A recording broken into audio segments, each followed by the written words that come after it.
All right. Good morning and welcome to the 2021 Oregon Active Transportation Summit. My name is Lindsay Huber. My pronouns are she, her, and I'm the Education Director with the Street Trust. Before we begin our program, the Street Trust would like to acknowledge the land we are occupying. The Portland metro area rests on traditional village sites of the Multnomah, Wasco, Cowlitz, Cathlamet, Clackamas, bands of Chinook, Tualatin, Kalapuya, Molalla, and many other tribes who made their homes along the Columbia River. We take this opportunity to thank the original caretakers of this land. Thank you. Welcome to Safe Routes to School as a Climate Resilience Strategy. Your presenters for this session are Selin, Lydia, Kenselaar, Kayci, Murray-Balto, and LeeAnne Fergason. You can type your questions in the chat or use the raise hand tool, both found at the bottom of your screen. We're planning to leave about 20 minutes at the end of the presentation for Q&A and discussion, so make sure you think through what kinds of questions and things you will want to talk about. Please use the social media hashtag OATS21 to post about the summit on social media.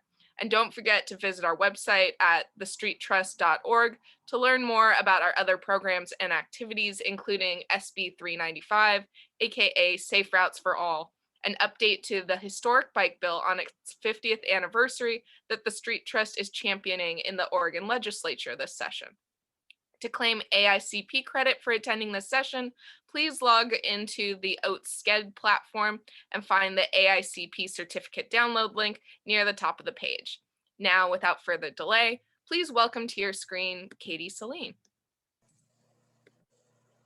Hello, everyone. I'm going to go ahead and share my screen for our presentation.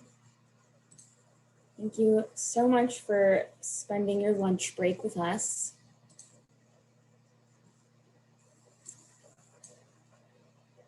And the Zoom window set up here.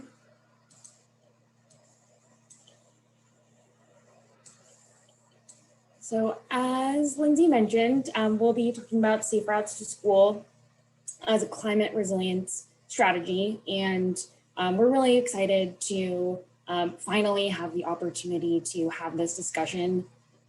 We were on the docket last year at OATS, and finally excited to get to do this. So let's start with just a little more in-depth introduction of our panelists.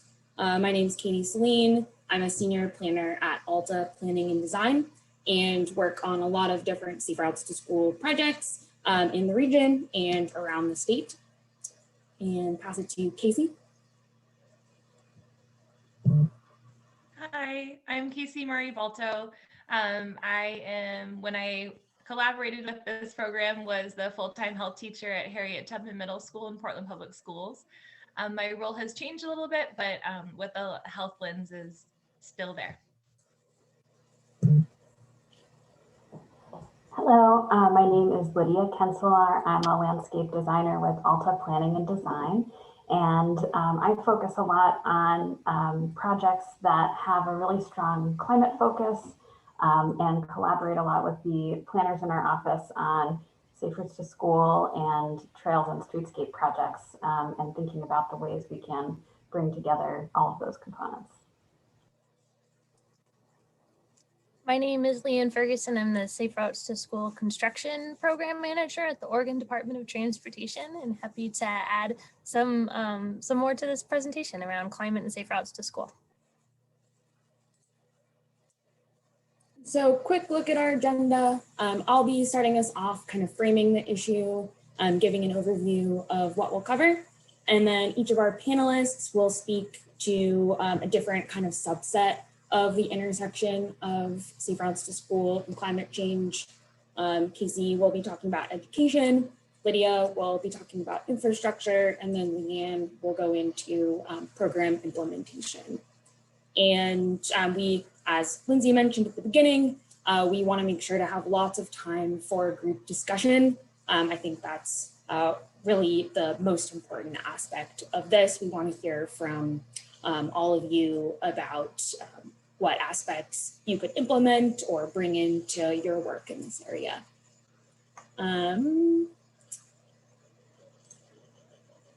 So just to start us off with a couple of kind of grounding definitions, Safe Routes to School, as many of you are likely aware, is a movement that aims to make it safer and easier for students to walk, bike, or roll to school. And in Oregon, we usually expand this to include both active and shared modes, so transit or carpooling. And then climate resiliency, another term that many of us have heard, but may not know exactly what we mean when we refer to climate resiliency. It's the ability to anticipate and prepare for hazardous events related to climate. So thinking about what new risks will be created as the climate changes, and how can communities take better steps to cope with these challenges and really rise to the challenge. And then when we talk about climate justice, that's really adding like the equity lens to climate resiliency. And it's referring to the fact that historically marginalized communities, particularly communities of color, are disproportionately impacted by the risks of climate change, including heat, fire, extreme weather events, and poor air quality. And so I think throughout, as we're referring to climate resiliency, we're really referring to and trying to also bring in climate justice and having that lens throughout all of our Safe Routes to School work, and as we bring more climate resiliency aspects to that work. And so I'll start out with just a couple of anecdotes that I think frame the issue and illustrate why I started thinking about this topic.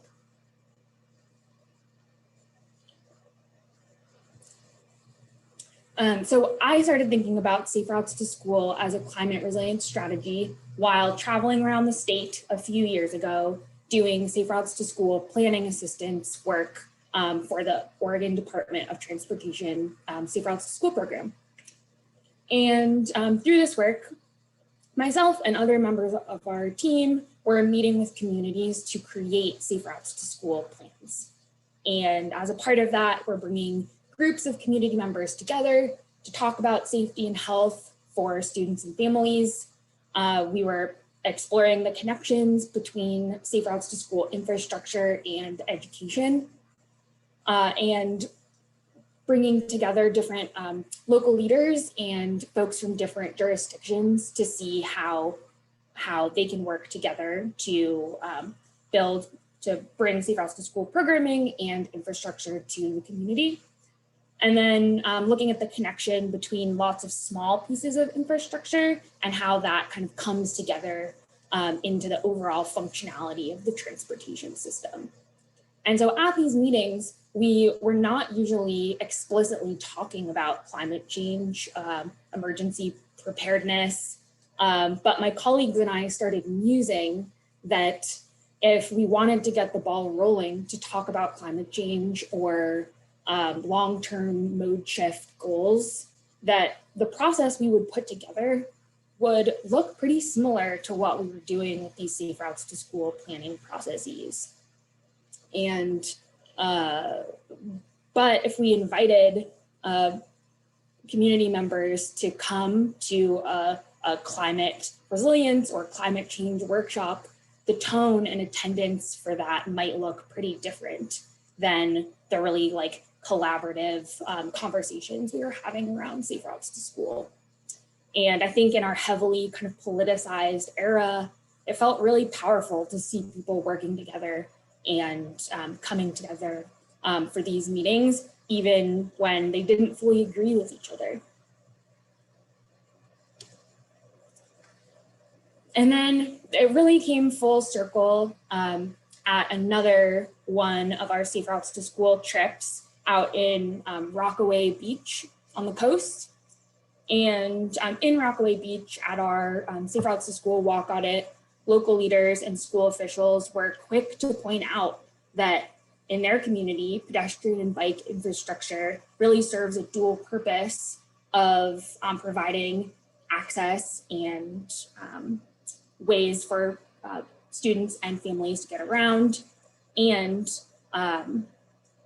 and developing essential infrastructure for evacuation routes from tsunamis. And so you can see in the slide here, Neakani Middle and High School is located right on the coast. It's in a tsunami evacuation zone. And I actually learned at that visit that tsunami evacuations are advised to be done on foot. And so Neakani Middle and High School has a well-practiced evacuation walking path out from behind the school, but many of the parents and local officials that we spoke to were really clear about the need for better wayfinding and infrastructure that serves the dual purpose of better access for students and providing this what could be a life-saving facility in an emergency. And so it was really after these couple of site visits that I started getting really excited about both the implicit and explicit connections between safe routes to school and climate resiliency. And so just to summarize a couple of those to further frame the issue before I pass it off to Kayci, some of those implicit connections are that the mode shift that we talk about with safe routes to school can reduce emissions. Student health and safety are such a clear and unifying message in the way that talking about climate change might not be for some people. Improved safe routes to school infrastructure kind of implicitly can align with the need for emergency travel options. And just the simple fact that getting to know your neighbors by coming to a public meeting or working together to set up a walking school bus can build stronger, more resilient communities.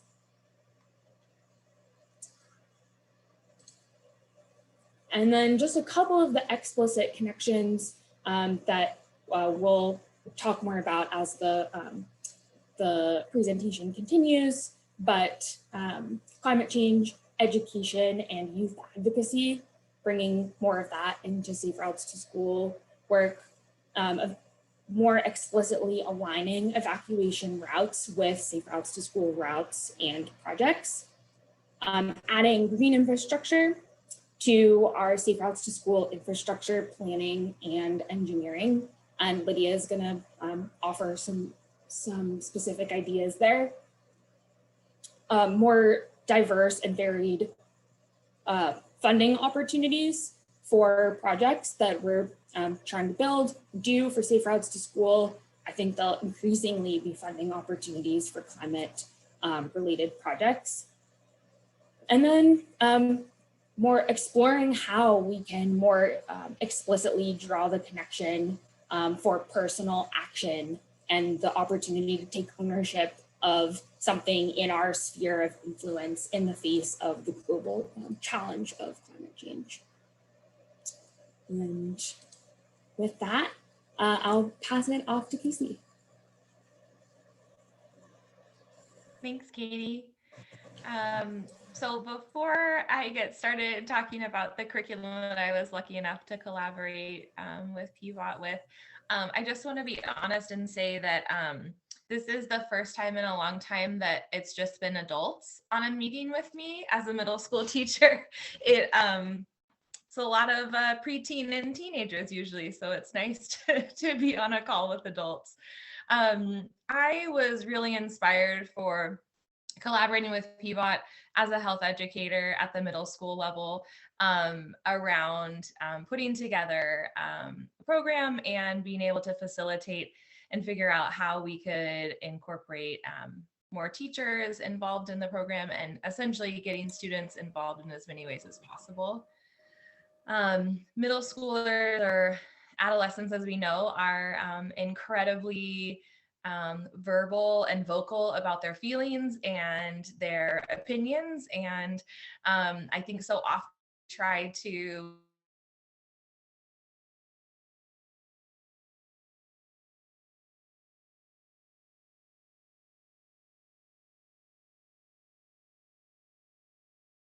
empowered to encompass change in our world. And so often middle schoolers don't have the opportunity to have their voices or opinions heard or supported.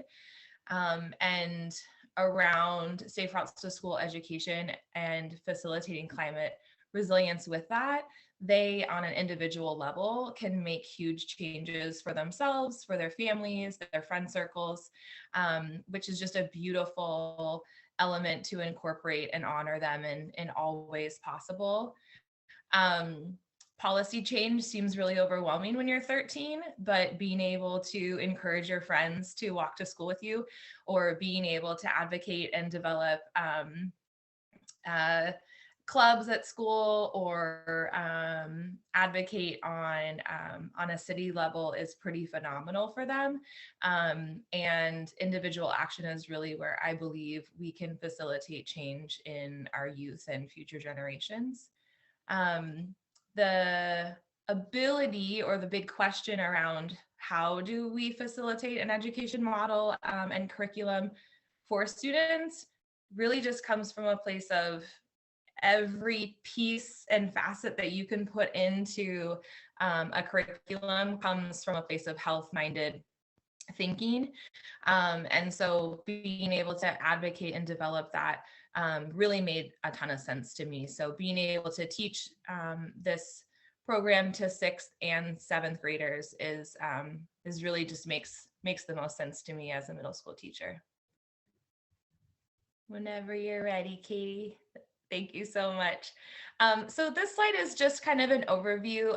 The curriculum that we developed has 3 days with a little bit of buffer to give teachers the opportunity to have time for open-ended conversations, open-ended questioning from students after having the curriculum taught to them. But this is an overview of the different topics that we have for the 3-day curriculum, which I feel facilitates a phenomenal amount of conversations and questioning, and kind of like sparked immediate advocacy in 6th and 7th graders, which has just been a beautiful thing to see. It's really lovely to see students get frustrated or get empowered and be able to then have conversations with their class as a whole. And also in that know that they can enact change that day on their way home from school, or later in the afternoon, or that following morning. So just a quick example from the 6th grade curriculum is just being able to identify different climate resilience information for them. So this slide is just taken directly from the 6th grade curriculum of day 2. So the initial question for students to answer, open-ended question, is why is it important to reduce air pollution? And then hearing all of their different feedback and information is always beautiful. And it's so interesting class to class or year to year how their answers can shift and change. And then really giving them some concrete examples to be able to build off of and be able to empower themselves with some more concrete examples and answers than what they gave has shown really to be very helpful.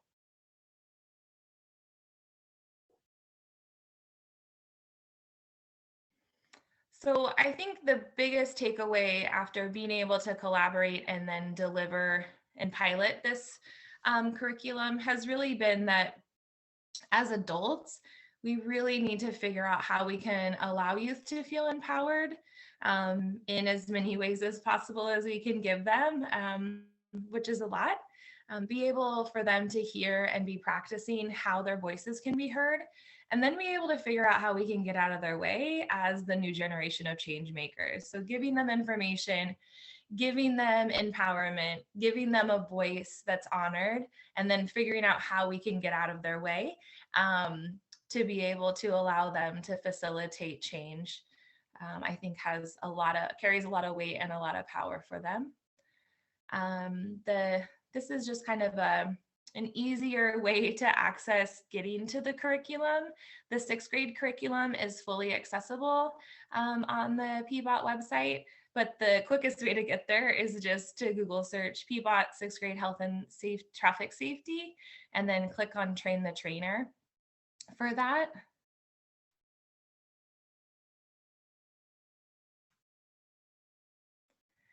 And then from there, just going ahead and clicking on the 6th grade health traffic safety PowerPoint presentation gives you an overview of the 3 days.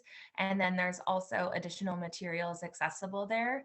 Our 7th grade curriculum is based from our 6th grade curriculum, but being able to give that building upon that 6th grade curriculum. And unfortunately, with the way that our schooling has happened in the last year and a half, we haven't been able to fully roll out that pilot like in full fidelity yet.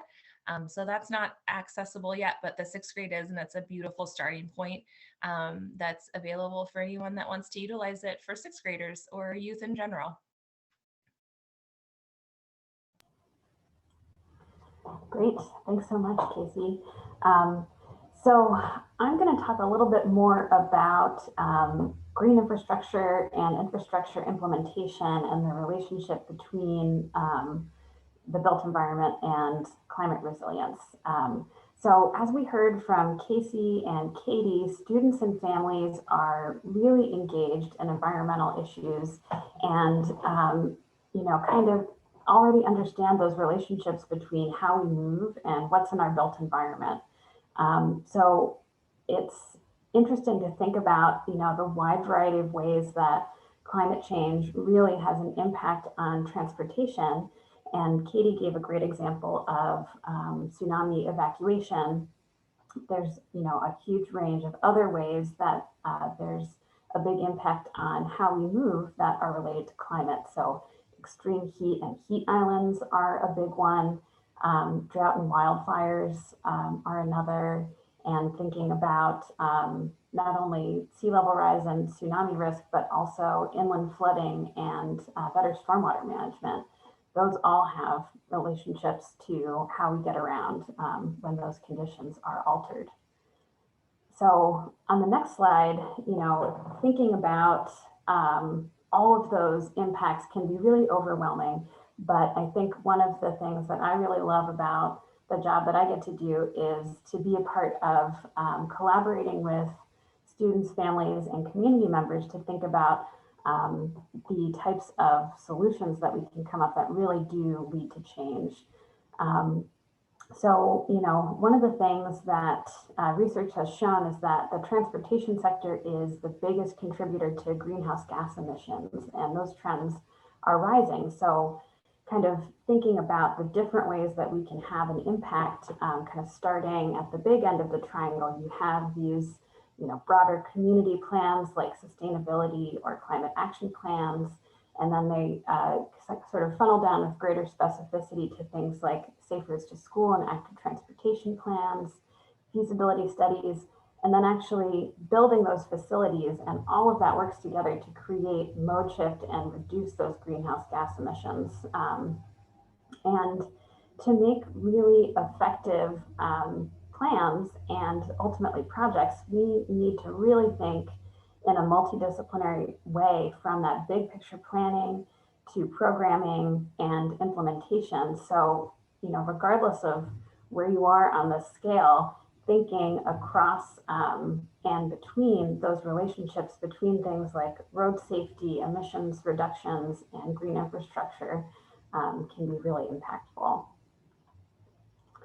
And on the next slide, I'll talk a little bit about the interesting relationships that have been found between historic disinvestment in certain communities, often low-income communities and communities of color, and where these infrastructure gaps exist. Portland State University led a study in the last couple of years that looked at over a dozen major metro areas across the US and took a look at what you see on the left, which is a historic redlining map showing where folks were discriminated against and prevented from owning homes And those areas are indicated in red and then also in yellow for communities on decline, quote unquote. And then if you compare that to heat islands where you have a significant difference in temperature between one place to another, you can see there's a strong correlation there between where those red and yellow areas are and where those hotspots are on a map. And there's no, accident there. That's, due to a lack of investment in those communities over time. That means there were fewer trees planted, and that's often also where you see overly wide streets and a lack of walking and biking infrastructure. And so when we're thinking about working in communities that have had this historic disinvestment, it's really critical to think, again, across those different boundaries. And on the next slide, this is an example of some work that we are leading right now in several communities that are designated as heat islands. And we're developing a cooling strategies toolkit that really has involved a wide range of things, including a community survey, and that's kind of verified a lot of the things we already know about how extreme weather can impact how people move in their community to destinations like parks and schools. And thinking about how our public right-of-way can be treated more like an extension of a city's park space and really play a role in climate adaptation and emergency preparedness. So, the physical comfort that you have when you're walking and biking, there's a direct relationship to how likely folks are to use those facilities. So you're much more likely to feel comfortable walking and biking when you have trees and shade, when the gutters don't get backed up with stormwater in rain events. And so thinking about the relationship between those facilities and between public health and safety is really critical. So framing things like green infrastructure as a tool that supports safe routes to school and other safety improvements is really critical. And that leads to all of these multi-benefit solutions that create just more livable communities. And so when we think about how these things come together and we talk about them in community meetings and in the plans and ultimately designs that we produce, it's really important to make sure that we're calling those things out and encouraging that dialogue with community to make sure that we're not putting our blinders on and just thinking about where those crosswalks need to go or just thinking about specific safety enhancements, but thinking about how whenever we make changes to the street, it's an opportunity to create this really holistic experience that integrates both safety and green infrastructure as one. And on the next slide, we're talking a little bit about, how those different project types kind of come out in the city. They can, sometimes there's a safe routes to school focus, other times it's an active transportation focus, but again, kind of thinking across those boundaries is really important. So this is a project where we are looking at first last mile gaps and how those relate to safe routes to school and protection from extreme heat. And on the next slide, this is kind of a before and after of what this really overly wide, hot, unpleasant street looked like to what is now getting funded and built, which is something that captures stormwater and increases shade, provides new safe bike facilities and walking facilities to get to those critical school, park, and community destinations. And this is something that really this project kind of thought across those boundaries to get funding from different sources, and interestingly got a really big implementation grant. This is in California from Caltrans Active Transportation to do this urban cooling project. So sometimes when you frame the work that you're doing in a unique way, it can make it more competitive amongst others. And then the last project that I'll talk about is interesting because this took a really strong focus on clean water. And so you can see this is a demonstration project you did near one of the schools along this corridor. And, this project started out being identified as a safe routes to school priority and was funded through this environmental funding stream. And on the next slide, you can see kind of all of the watershed areas in this map on the left just draining right into the street and polluting the water supply further downstream. So the next slide shows a little bit of what that's going to look like in the future, where you really created this very safe walking and biking facility that also deals with all of that stormwater. And this is just such a good example of how Safe Routes to School is a really great convener of people and ideas. And so just a reminder to really think across those boundaries and celebrate those conversations that kind of cross those lines. All right, and with that, I will pass it on to LeeAnne.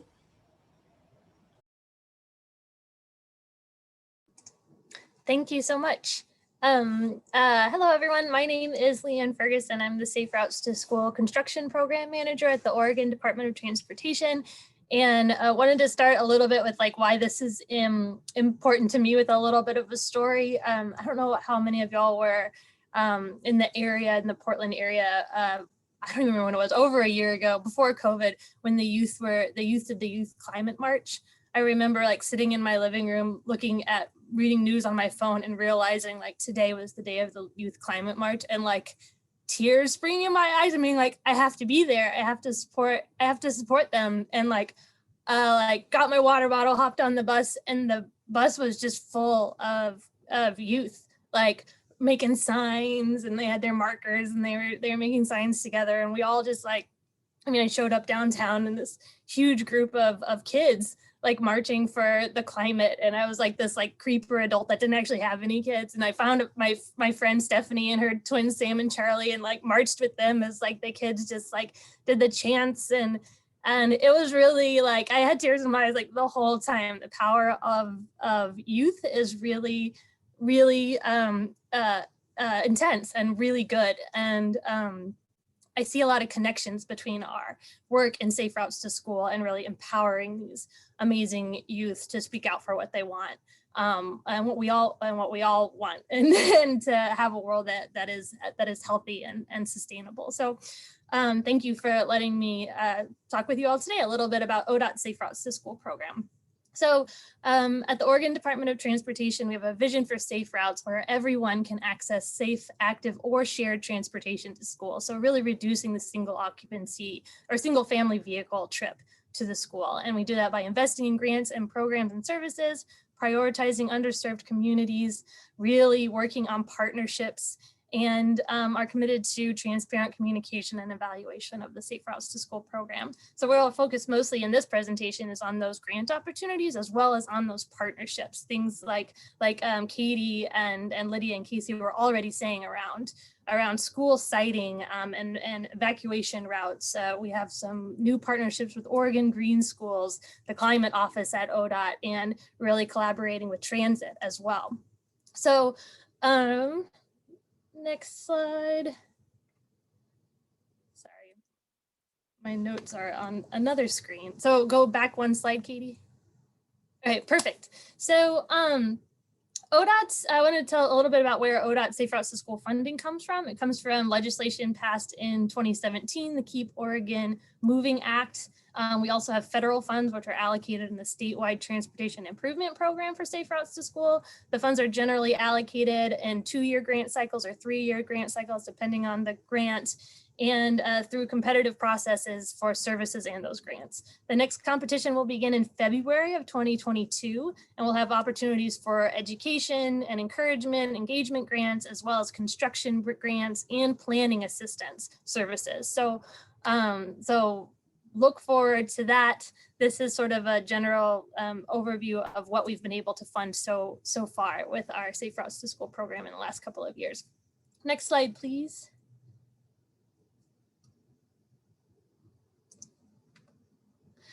So this slide, you'll see images of the types of programs that Safe Routes to School programs bring to communities, and some ODOT funding can fund through the bike safety classes that you see, the young man in the middle slide practicing his left-hand turns, learning how to navigate intersections, to the images to the left, some of the completed Safe Routes to School program, Safe Routes to School construction projects, and all the way to the right, that planning process that Katie was talking about, where we really see people come together and start brainstorming around solutions.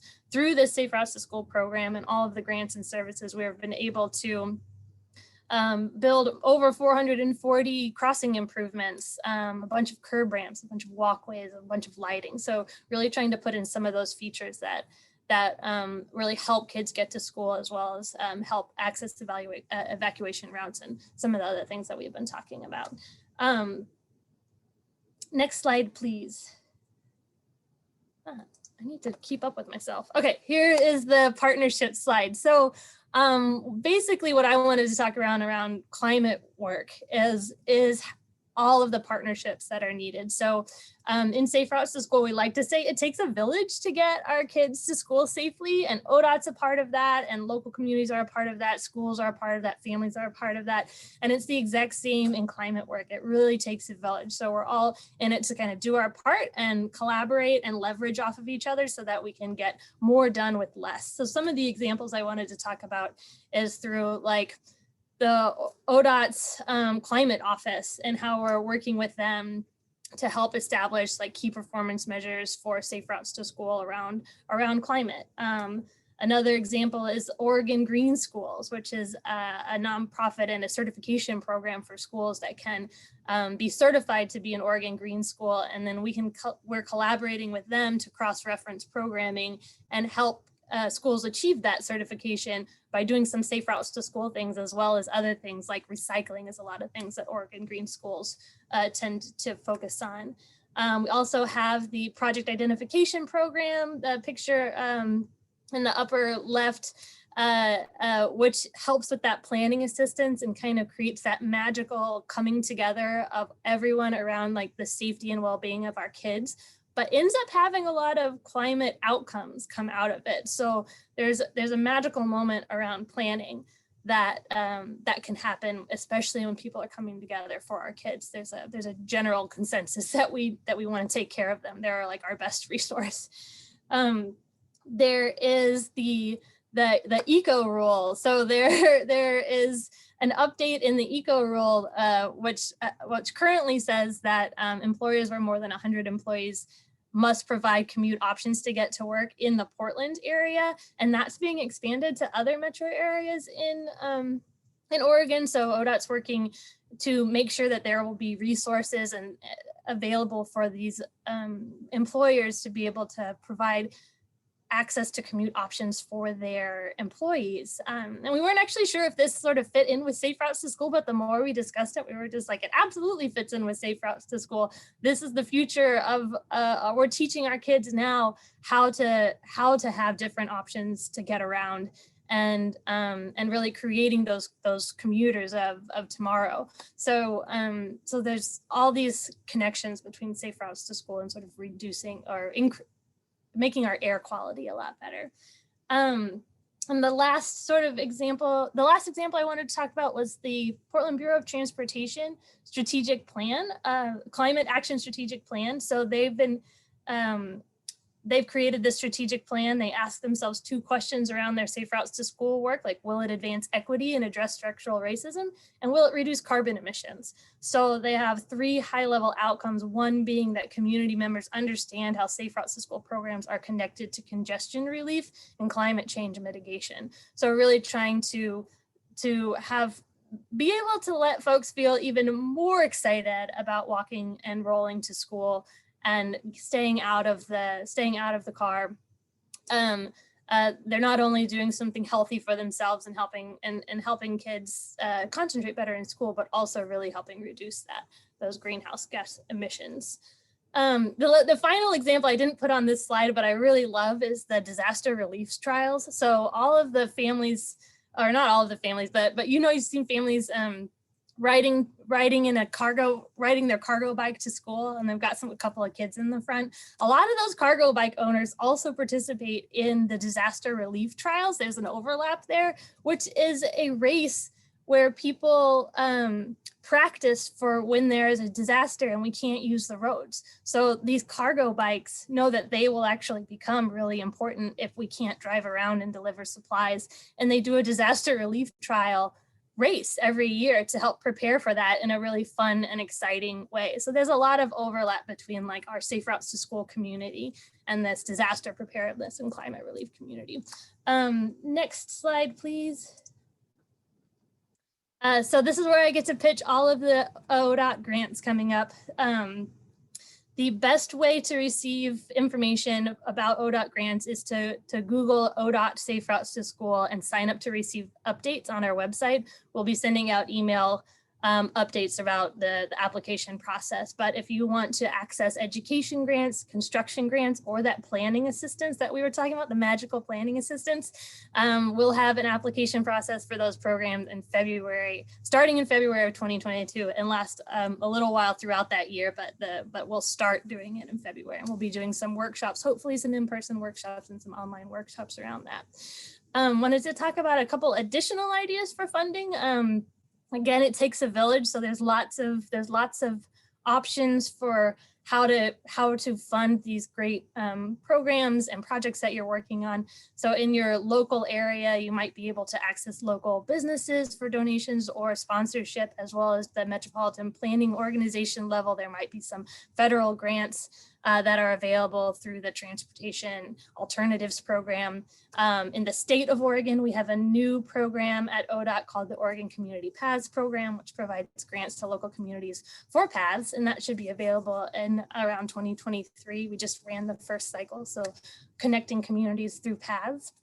Also on the national level, I know of two off the top of my head that the People for Bikes organization does have some grant opportunities. I was looking at it up recently around how to get funding for bike racks, and Safe Routes to School Partnership has grant opportunities sometimes. I think their most recent one was around Safe Routes to Parks, but those are two examples of some national organizations that might have some opportunities, but I know that there are a ton more. So I believe there's one more slide, Katie.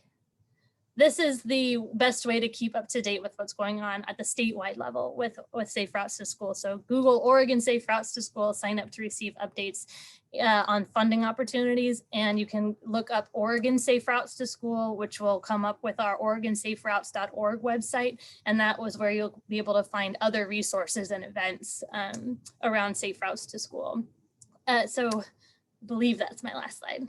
Yes, thank you very much.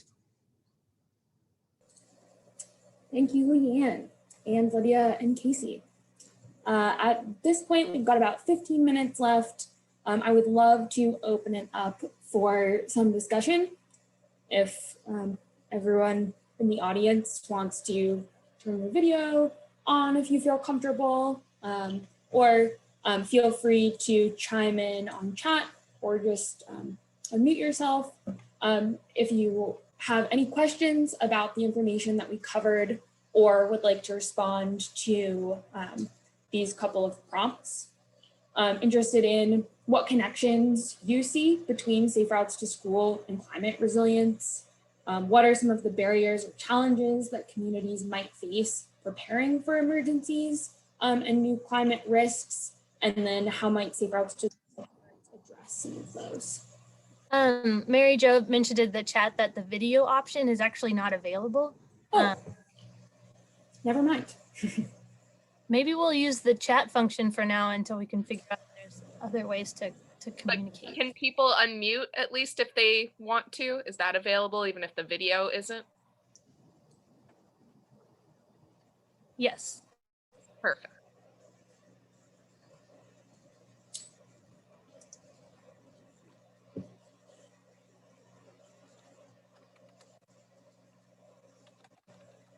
It looks like Mary Jo has raised her hand. Yes, I have. Hi, everybody. Hi. So I work with many schools that are Title I, low income, highly diverse communities, BIPOC communities. And the schools and the families are working so hard just to keep the kids going in school with all of the challenge and barriers that they have. So as you know, Safe Routes is a difficult sell for these very busy people that live out in East County. So it's been challenging all along. And of course, there's a huge connection to climate change, and it's even immeasurable in our grants. How many vehicles did you get off the road using Safe Routes to School? I mean, that's the very highest order of measurement with these programs as outlined by the parameters in the grant. So how do we get, this is a very like privileged position to be able to be sort of thinking about this, and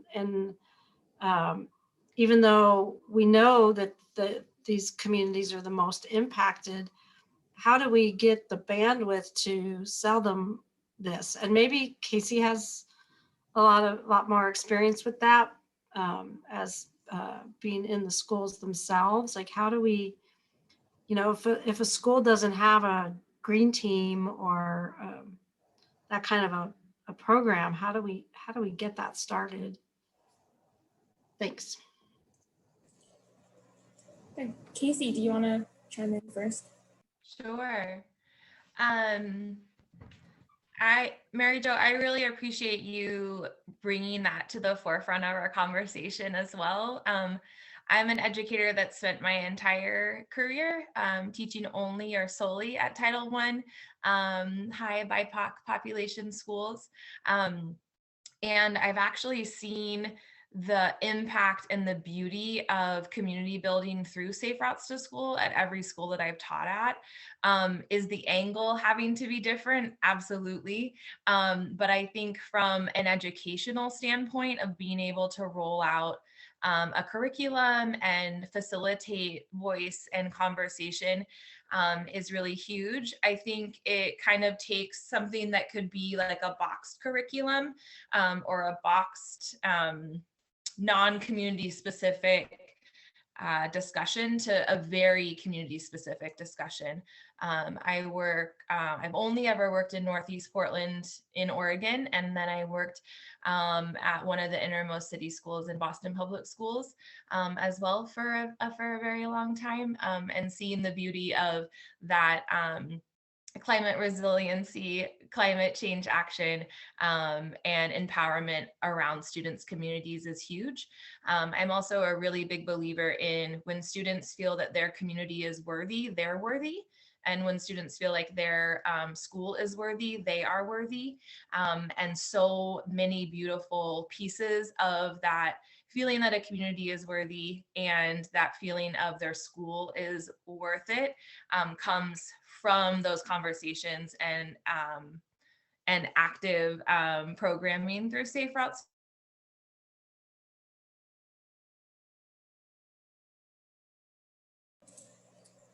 Oh, Kayci, We lost your audio. Your audio just cut out.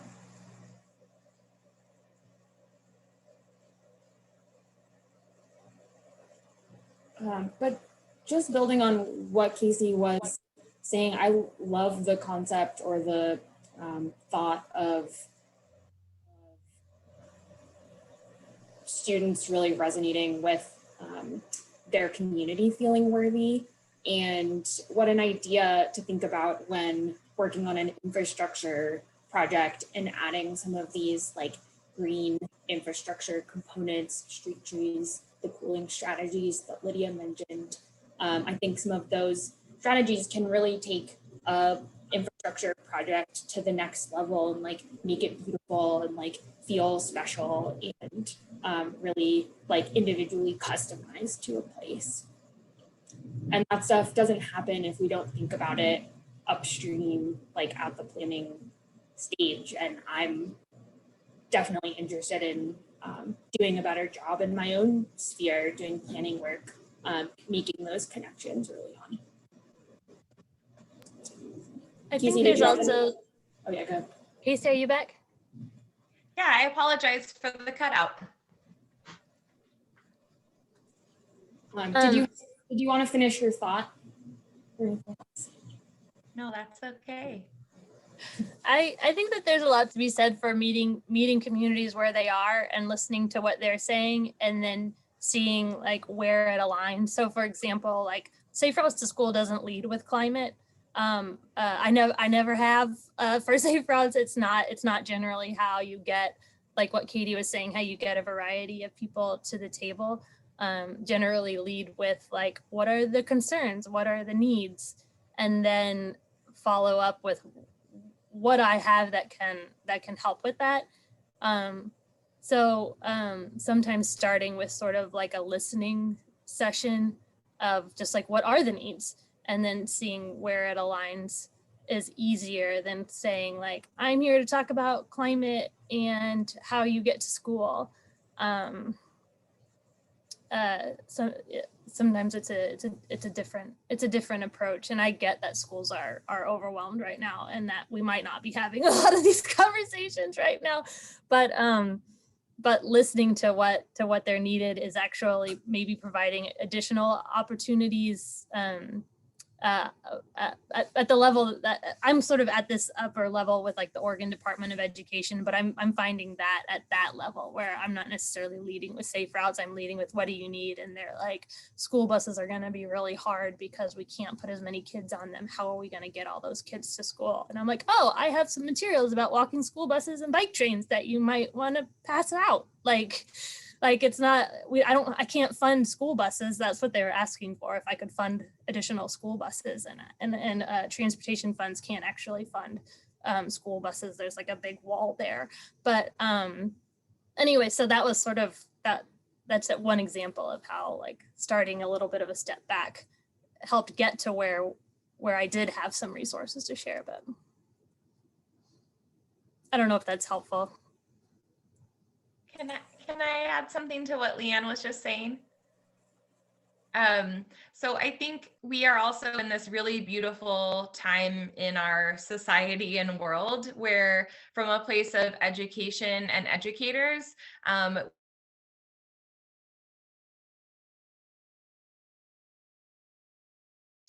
We lost your audio again.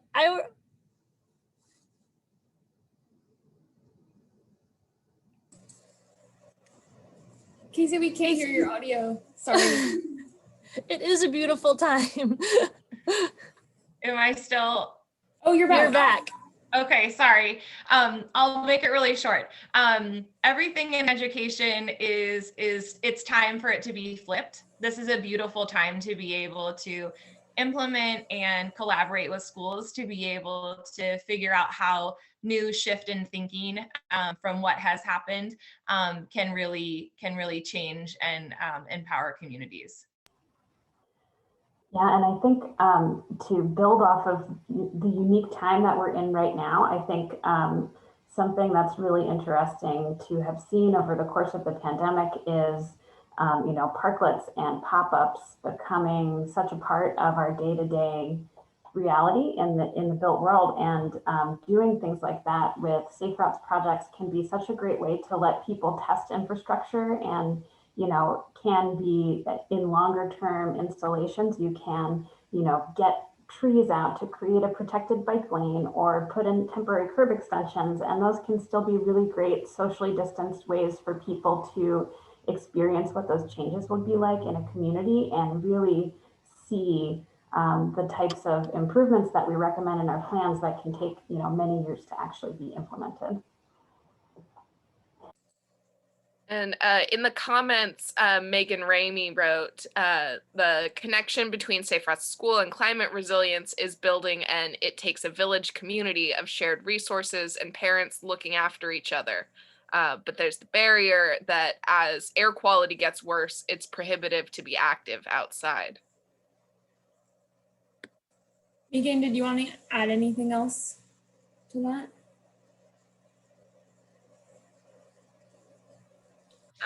Hey guys, I'm here. I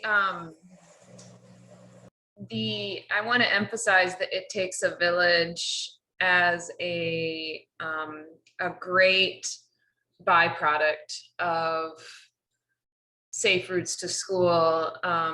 Just in the past month of organizing a bike train for Hood River's May Street Elementary School, there is now 20 plus parents that know each other. We have a phone tree and we're texting one another, picking up shifts for one another, and just trading resources and taking care of one another. And that wasn't there before. So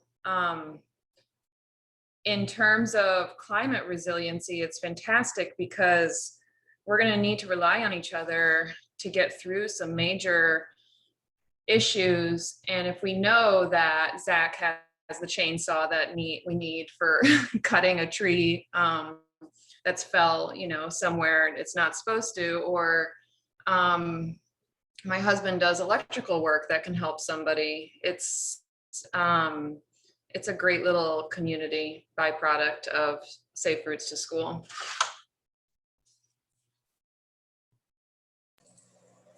Thank you. Yeah, that's a really great example and illustration of the power of the Safe Routes to School program, or something that you put together that's, pretty simple, like on its face, but has these like really powerful ways that it brings people together and builds that resiliency. Can I speak real quickly to the barrier of, as air quality gets worse, is prohibitive to be outside? And I should not make light of this, but the first thing that came into my mind was like, now we all have really good masks. Like the happy benefit of COVID is I never had a great mask before. And between COVID and the fires last year, I have an assortment of really great masks to be able to still go outside. But I do think that like all joking aside, like air quality is a prohibitive barrier for getting outside, but that now we do all have significantly more masks than we had a year ago. So maybe there'll be some mask wearing as we're outside if air quality is bad on a specific day. And talk about something that like makes climate change feel like it is at not just at your doorstep, but like inside your house. If you have the like old windows that I have at my house, like it just brings it home so much that like this isn't something that's a future problem that we should make time to think about, but like it's here and it's important that we work together to do what we can. With that, it is 12:30, the end of our presentation. All of our contact information is up on the slide, and we would love to answer any questions or discuss this further at any point soon, or if you think of something down the road, we're here and interested in your thoughts. So thank you everyone for joining us. Thank you so much to Katie, Lydia, Kayci, and LeeAnne. Thank you to our sponsors that are listed on the SCED conference website, and thank you for coming. Remember to close out the 2021 Oregon Active Transportation Summit in style with Portland's most outrageous drag, Poison Waters. Join us for a fun-filled hour of hilarity and hijinks as we play bingo starting at 2 p.m. Thanks. Bye, thank you.